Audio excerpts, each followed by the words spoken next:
네, 오늘은 그리고 죽어 있었던 인생, 그리고 죽어 있었던 인생이라는 제목으로 우리 하나님 말씀 증거하도록 하겠습니다.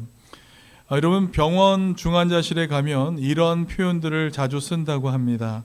심장은 뛰고 있지만 생명 반응은 없습니다. 심장은 뛰고 있는데 생명 반응은 없습니다 라는 말이에요. 기계는 규칙적으로 심장을 뛰게 만들고 또 모니터에는 숫자가 정상적으로 찍히게 됩니다. 산소도 공급되고 체온도 유지가 되는 것이죠. 그러나 의사가 얘기하는 것입니다. 살아있는 것처럼 보이지만 실제로는 생명이 없습니다.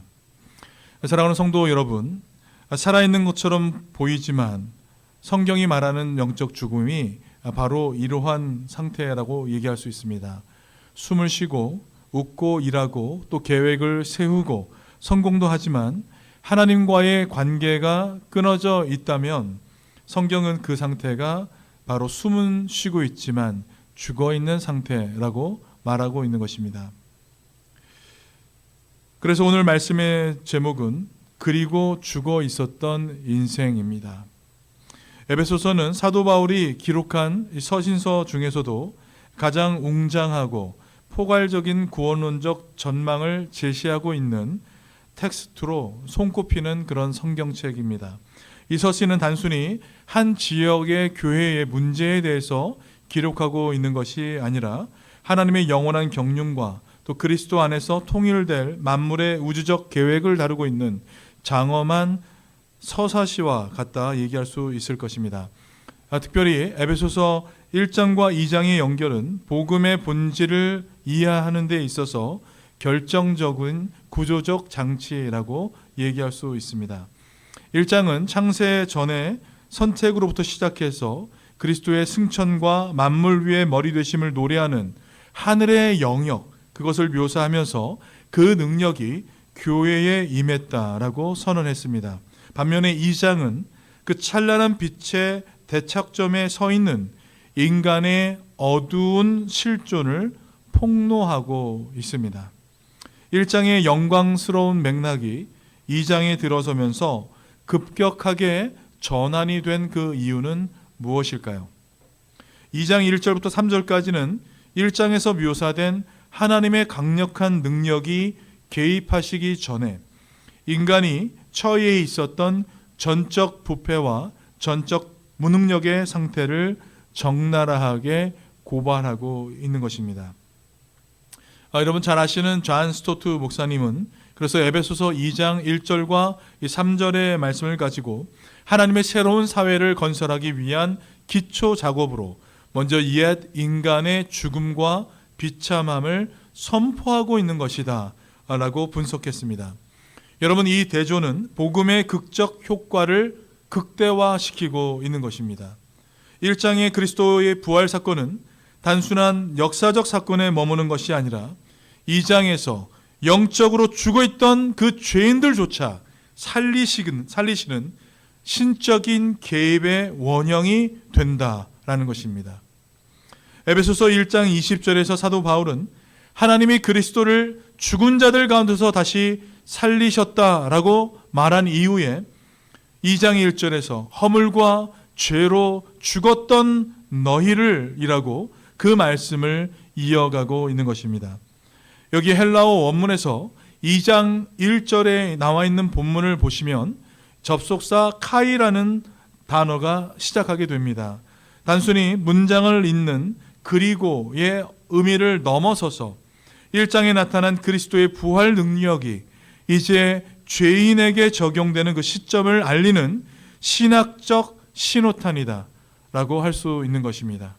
그리고 이것은 신학적인 신호탄인 것입니다. 그래서 이것은 그리스도를 무덤에서 끌어올리신 바로 그 동일한 우주적 에너지가 죄인의 심장의 심폐소생술을 시작하게 하신 사건이라고 말할 수 있는 것입니다. 따라서 2장 1절과 3절의 이 비참한 상태는 1장에서 보여준 영광이 도달해야 할 궁극적인 목적지이자 하나님의 긍휼이 얼마나 절박하게 그 영혼에게 필요한지에 대해서 대비시켜 주시는 어두운 바탕 화면과 같은 것입니다. 마치 누가복음 15장 24절에서 돌아온 아들을 맞이한 아버지를 떠올리게 되는 것입니다. 이 내 아들은 죽었다가 다시 살아났으며 내가 잃었다가 다시 얻었노라.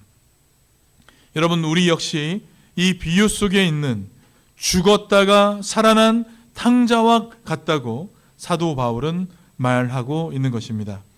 우리는 주님을 만나기 이전에 여러분 완전히 죽어 있었던 존재입니다. 여러분, 이것을 받아들이시기 바랍니다. 우리의 신앙은 바로 이것을 인정하는 그 순간부터 시작이 되기 때문에 그렇습니다. 십자가 앞에서 죽음의 경험이 없는 성도, 십자가 앞에서 자신의 뜻과 경험과 의지와 생각이 그대로 살아있는 사람은 성도라고 부를 수 없습니다. 자신의 정과 욕심을 철저하게 내려놓고 자신을 죄인이라고 인정하는 영혼에게 하늘에서 하늘의 문이 열리고 하늘의 권세와 능력을 가득 부어주시는 줄 믿습니다. 그래서 사도 바울이 고백하고 있는 것이 무엇입니까? 고린도 전서 15장 32절에 있는 말씀입니다. 우리 같이 한번 읽어보겠습니다. 형제들아, 내가 그리스도 예수 우리 주 안에서 가진 바 너희에 대한 자랑을 두고 단언하노니 나는 날마다 죽노라. 아멘. 여러분, 우리 역시 사도 바울과 같이 날마다 십자가 앞에서 죽는 경험이 있기를 간절히 소망합니다. 이번 주 룸기도에서 나누었던 여호와의 이름 중에 여호와 마카데시라는 그 이름이 있었습니다. 이것은 거룩하게 하시는 여호와라는 의미가 담겨져 있었어요. 우리를 거룩하게 하시는 것은 우리의 노력과 도덕과 힘이 아니라 여호와 하나님이심을 우리가 살펴보았습니다. 그러기 위해서 우리가 해야 할 일이 무엇이었을까요? 우리가 쥐고 있었던 것들, 우리가 가지고 있었던 것을 모두 다 우리 주님 앞에 내려놓는 일이었습니다. 우리가 내려놓을 때, 그때 성령이 우리를 대신해서 일하기 시작하시는 줄 믿습니다. 여러분 잘 보십시오. 십자가 사건의 핵심이 무엇이었습니까? 예수님께서 자신의 생각과 판단과 정과 욕심을 모두 다 버리고 하나님의 뜻을 좇기 위해 십자가 앞에 자신을 죽이신 사건이었습니다. 그렇기에 그리스도 안에서의 죽음, 이것은 모든 성도들이 표대를 향해 나아가는 그 순간까지 계속해서 가지고 가야 하는 십자가라는 것을 여러분 기억하시기 바랍니다. 우리가 죽을 때 비로소 하나님이 우리를 거룩하게 하시고 하나님 안에 거하게 하시고 하나님이 일하게 되시는 줄 믿습니다. 먼저 우리는 내가 죄인이라는 것을 철저하게 인지하고 받아들여야 하는 것이에요. 그때 비로소 예수 그리스도의 십자가가 우리 안으로 들어올 수 있기 때문입니다.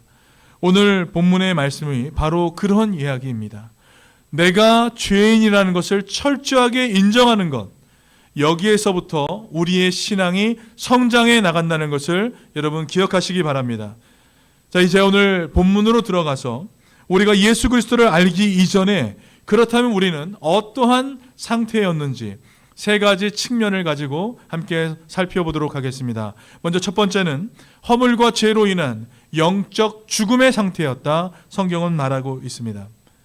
헬라어 성경으로 보면 2장 1절은 조금 전에 말씀드린 대로 카이라는 접속사가 사용되었습니다.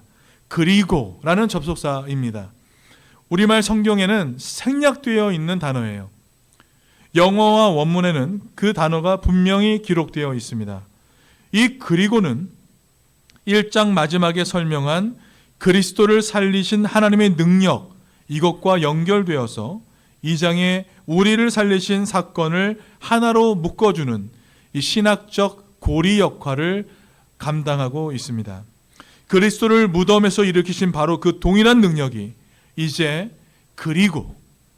이 그리고라는 다리를 건너 우리에게 임하고 있다라는 의미가 되는 것입니다. 우리의 구원은 갑자기 일어난 우연이 아니라 그리스도의 부활과 하나로 연결된 우주적 사건이라는 것을 사도 바울은 2장에 들어오면서 이것을 분명히 밝히고 있는 것입니다. 1절에 같이 한번 읽어보겠습니다. 그는 허물과 죄로 죽었던 너희를 살리셨도다. 아멘. 여러분, 바울이 우리에게 말하는 이 구절은 비유가 아닙니다. 우리가 그리스도 밖에서 갖고 있었던 영적인 상태에 대한 사실적인 선언을 하고 있는 것입니다. 허물과 죄라는 이 두 단어는 인간의 악함을 포괄적으로 포함하고 있는 단어입니다. 여기서 허물은 이미 알고 있는 선을 넘어서서 실수로 발을 내딛는 것을 의미하고요. 죄는 목표를 놓치거나 타겟의 방향을 비껴가는 것을 의미하는 뜻을 가지고 있습니다. 우리는 하나님 앞에서 반역자이며 실패자였습니다. 그리고 그 결과로 바울은 단호하게 지금 성경을 통해 우리에게 얘기해 주고 있는 것입니다. 우리는 죽어 있었다라는 것입니다. 이것을 다르게 표현하면 이렇게 말할 수 있습니다. 죄 안에서 우리는 죽어 있었다. 죄 안에서 죽어 있었다라는 의미예요. 우리는 죄의 영향 아래 영적으로 하나님과 단절된 상태였다는 것을 얘기해 주고 있습니다. 참된 생명, 즉 영원한 생명은 살아계신 우리 하나님과의 관계 안에 있습니다. 반면 죄가 가져오는 영적 죽음은 그 생명에서 고립된 상태를 의미하게 되는 것입니다. 그래서 이사야 59장 2절에서도 이렇게 얘기하고 있습니다. 오직 너희 죄악이 너희와 너희 하나님 사이를 갈라놓았고 너희 죄가 그의 얼굴을 가려서 너희에게서 듣지 않게 함이니라. 아멘.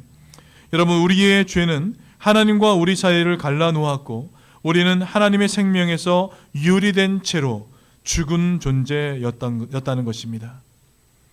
여러분, 이 사실은 받아들이기 힘들지만 의심할 여지 없이 명백합니다. 왜냐하면 영적 죽음은 겉으로 보이는 그 모습과는 너무나 다르게 존재하기 때문입니다. 세상은 우리가 죄에 쌓여 있음에도 불구하고 날마다 예의 바르고 행복하게 살아가는 것처럼 보일 것입니다.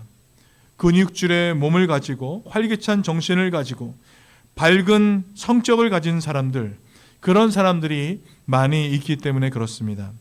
그러나 인간은 육체적으로 숨을 쉬고 지적으로 사고하며 예술적 성취를 이룰 수는 있지만 영의 근원이신 하나님과 분리되어 있다면 영적으로 걸어가는 시체, 걷는 시체와 같다 말할 수 있는 것입니다.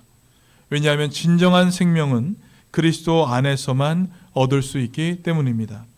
우리가 아무리 몸이 건강하고 머리가 명석해도 우리의 영혼이 하나님을 향해 깨어있지 않다면 우리 역시 하나님 없이 살아있는 삶을 살아가고 있는 살아있는 죽음을 겪고 있는 것입니다. 오늘 본문을 헬라어로 분석해 보면 사도 바울이 의도적으로 이 문법적 구조를 비틀어서 인간의 무능력을 표현하고 있다는 것을 볼 수 있습니다. 1절과 3절은 문법적으로 완전한 문장이 결코 아닙니다. 왜냐하면 주절의 동사가 생략된 채 길게 늘어진 서스펜스 형태의 문장을 띠고 있기 때문에 그렇습니다. 그래서 여러분 1절을 다시 한번 보시면 허물과 죄들로 죽어 있었던 너희를 이라는 이 목적어적 성격의 구문으로 시작하고 있지만 정작 이 너희를 누가 어떻게 했냐라는 동사는 5절에 가서야 살리셨다라는 단어로 등장하게 됩니다. 물론 여러분 우리가 보는 개역 개정에는 앞에 그는이라는 단어가 들어있어서 마치 이 문장에 주어가 있는 것처럼 보이지만 실제 원어에는 이 그는이라는 주어는 존재하지 않습니다. 그래서 1절부터 3절까지 이어지는 이 긴 문장 속에서 주어인 하나님과 동사인 살리셨다라는 이 단어는 완전히 뒤로 밀려나 있다는 것을 볼 수 있습니다. 그래서 이 구조는 인간의 영적 상태를 상징적으로 보여주고 있다 볼 수 있는 거예요.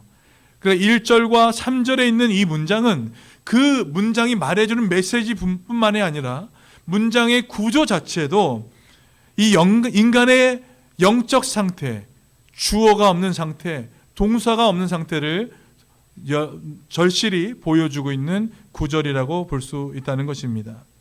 죄 가운데 있는 인간은 스스로를 주어로 하여서 어떠한 영적 생명력도 생산할 수가 없는 그러한 존재라는 것을 보여주는 것입니다.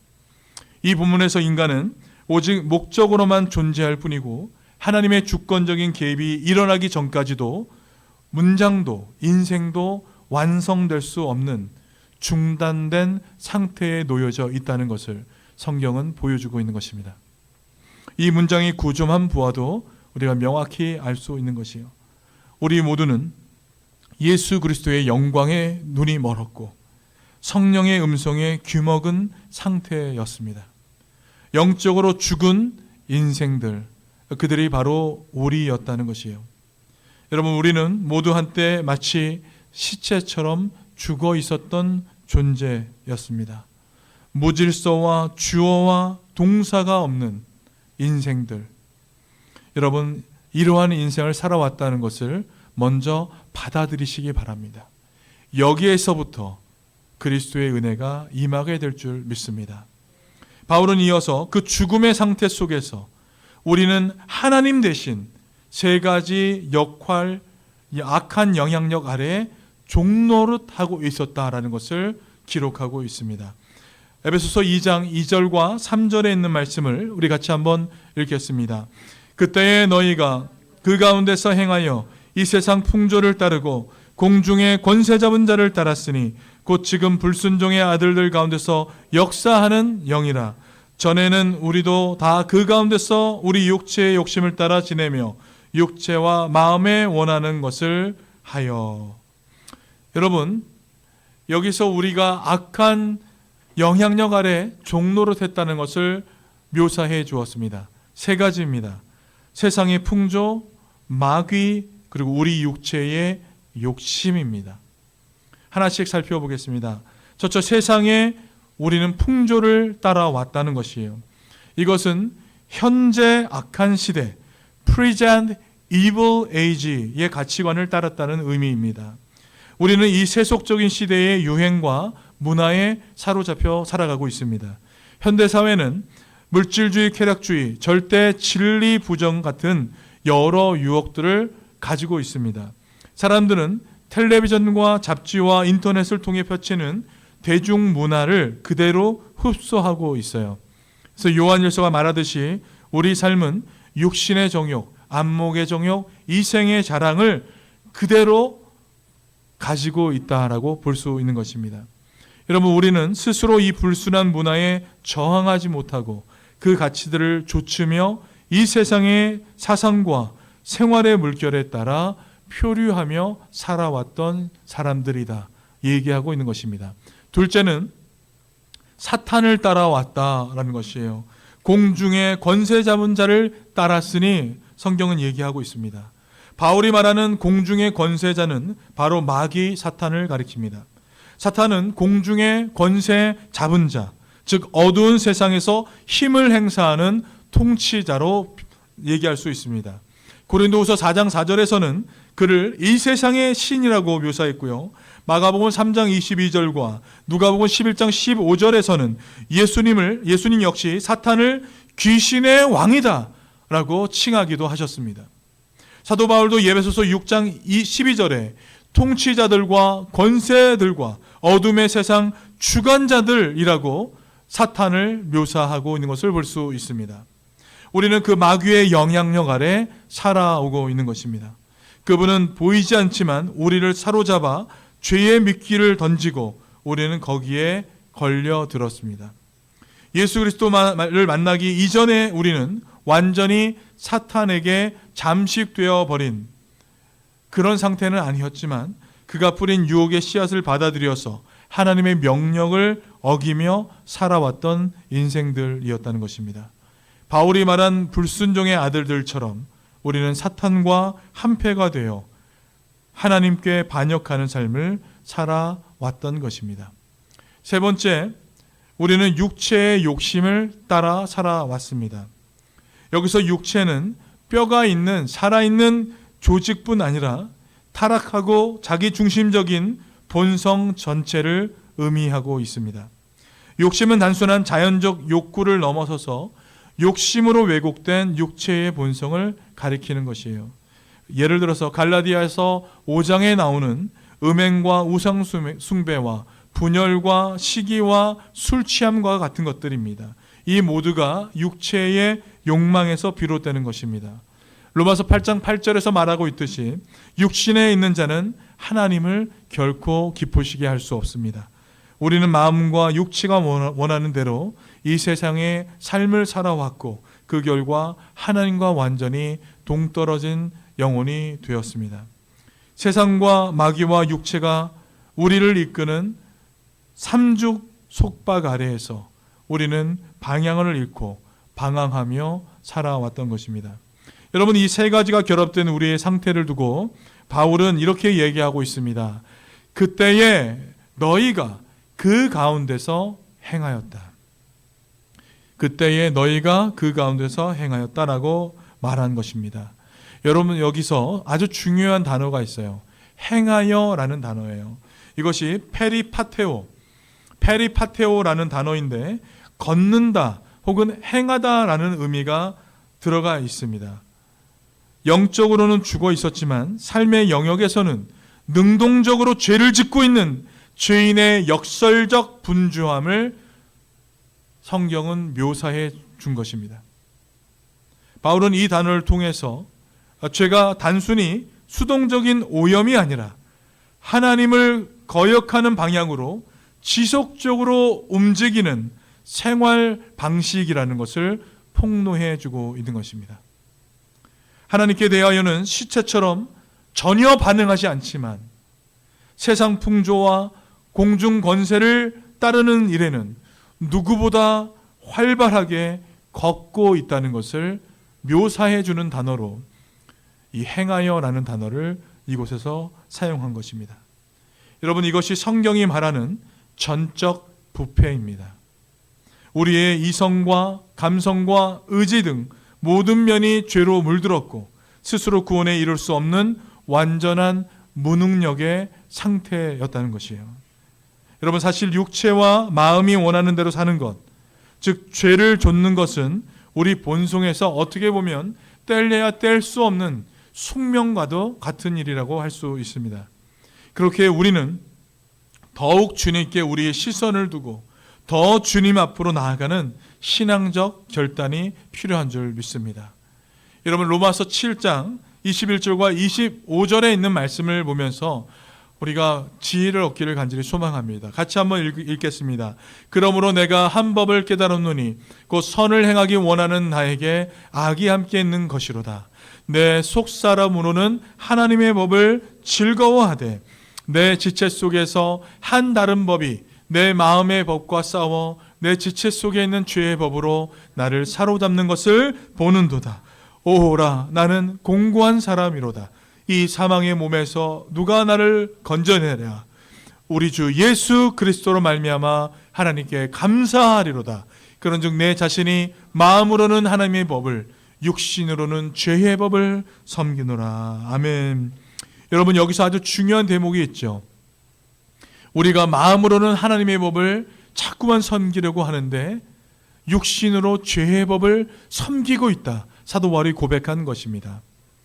우리는 하나님을 만났다고 해서 육신의 정욕을 다 버릴 수 없어요. 우리의 육신은 우리가 살아있는 동안 계속해서 우리에게 유혹을 합니다. 그리고 또한 우리 마음은 하나님의 법을 즐거워하면서 계속 나아가는 삶을 살아간다는 거예요. 여러분, 육신의 일을 버리지 못했지만 그러나 왜 사도 바울은 오호라, 나는 공고한 자로다. 이 사망의 몸에서 누가 나를 건져내랴 라고 사망의 몸이라 표현했던 그 사도 바울이 그 다음 25절에서 우리 주 예수 그리스도로 말미암아 하나님께 감사하리로다 라고 고백하게 된 것일까요?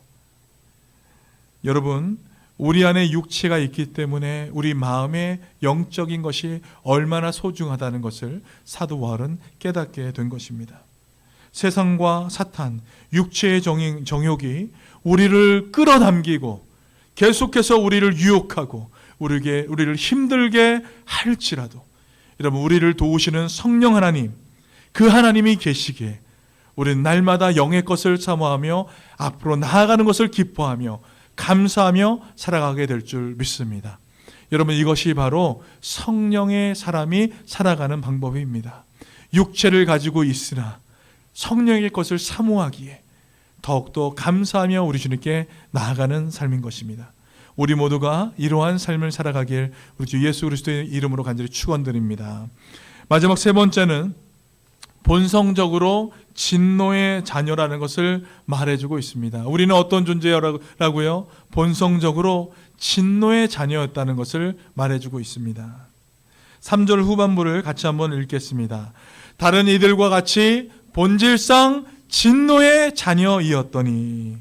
여러분, 여기서 본질상 진노의 자녀라는 이 표현은 세 가지 의미로 받아들일 수 있습니다. 첫 번째는 진노는 하나님의 진노를 의미한다라는 것이에요. 중요한 것은 하나님의 진노는 인격적이고 의로운 분노라는 것이에요. 여러분, 사람의 변덕스러운 분노가 아닙니다. 하나님의 악에 대해서 절대 타협하지 않으시고 죄를 반드시 심판하시는 분노를 얘기하는 것입니다. 이 진노는 우리의 악함에 대한 하나님의 의로운 반응이라고 할 수 있습니다. 둘째는 자녀라는 표현입니다. 이것은 어린 아이로서의 의미가 아니라는 거예요. 오히려 히브리적 표현으로 무엇의 자녀들, 즉 어떠한 집단에 속한 사람들을 가리키는 단어입니다. 그래서 예를 들어서 2장 2절에 불순종의 아들들도 하나님께 불순종한 무리다라는 의미로 이 단어를 사용할 수 있다는 것입니다. 다시 말해서 우리는 하나님의 거룩하신 심판 아래 속해 있는 사람들이었어요. 우리가 하나님 앞에서 나온 것이 없음을 그분의 심판을 받아 마땅하다라는 강조의 표현을 담고 있는 것입니다. 세 번째는 본질상이라는 부사구는 우리의 본래 상태를 의미한다라는 것이에요. 우리는 태어날 때부터 죄의 성향을 물려받았고 아담 안에서 함께 죄에 동참했기 때문에 본질적으로 죄인으로 태어났다라는 것을 의미하는 것입니다. 자, 여러분, 이렇게 세 가지를 합치면요, 바울은 우리 상태를 이렇게 진단하고 있는 것입니다. 우리는 한때 죽어 있었고 세상과 마귀와 육체의 노예였으며 하나님의 진노 아래 정죄받을 자녀였다라는 것이에요. 너무 어둡고 또한 무서운 진단입니다. 하지만 여러분, 이 진단이 있기 때문에 하나님께서 우리를 살리셨을 때 그분의 은혜가 얼마나 눈부시게 드러나는지 우리는 경험하게 된 줄 믿습니다. 시커먼 천 위에 밝은 다이아몬드가 놓여 있듯이 우리의 깊은 죄악과 하나님의 놀라운 구원이 대비되어 더욱 빛을 발하게 되는 것입니다. 그렇기에 여러분, 죄가 깊을수록 하나님의 은혜가 크는 줄 믿습니다. 하나님의 은혜가 너무나 크게 되는 줄 믿습니다. 말씀을 맺겠습니다. 바울은 우리가 얼마나 절망적이었는지를 강조하기 위해 이 모든 것을 말했어요. 그러나 그 다음 구절을 여러분 보세요. 4절에서 긍휼이 풍성하신 하나님에 대해서 사도 바울은 노래하고 있는 것입니다. 우리 4절 말씀을 같이 한번 보겠습니다. 긍휼이 풍성하신 하나님이 우리를 사랑하신 그 큰 사랑으로 인하여 허물로 죽은 우리를 그리스도와 함께 살리셨고 너희는 은혜로 구원을 받은 것이라. 할렐루야, 아멘. 여러분, 이 한마디가 우리를 다시 살리게 되는 줄 믿습니다. 우리가 받을 마땅한 형벌을 예수님께서 기꺼이 대신 지시고 우리에게는 생명과 구원을 주셨어요. 여러분, 이것이 바로 복음인 것입니다. 여러분, 지금 우리가 살아 숨쉬고 웃으며 예배드리는 것은 우리의 힘으로 이룬 일이 결코 아니라는 것을 여러분 기억하십시오. 완전히 죽은 자였는데, 완전히 죽어있던 자였는데 오직 우리 하나님의 기적 같은 은혜로 우리는 살아나게 된 줄 믿습니다. 예수 그리스도의 십자가와 부활은 단지 먼 옛날 이야기가 결코 아닙니다. 그것은 우리 각자의 삶을 바꾼 역사적인 사건인 것입니다. 하나님께서는 그분의 아들을 살리시고 승천시키심으로 우리가 예수와 연합하여 새 생명을 얻게 하셨습니다. 사랑하는 성도 여러분, 이것이 참된 위로입니다. 무가치하고 절망적인 존재였다 할지라도, 그러나 하나님께서 우리를 불쌍히 여기사 우리를 살리신 것입니다. 이제 우리에게는 죄의 권세가 아니라 그리스도를 통해 생명과 평강과 능력이 주어진 줄 믿습니다. 이 놀라운 복음이 여러분 마음속 깊이 와 닿으시기를 간절히 소망합니다. 여러분, 과거의 죽은 삶에 머무시겠습니까? 아니면 그리스도 안에서 한 생명을 누리시겠습니까? 하나님은 우리를 세상과 마귀와 육체의 속박에서 자유케 하셨다는 것을 기억하시며 그 은혜를 믿고 믿음의 한 걸음을 내딛는 저와 여러분의 삶이 되시길 간절히 소망합니다.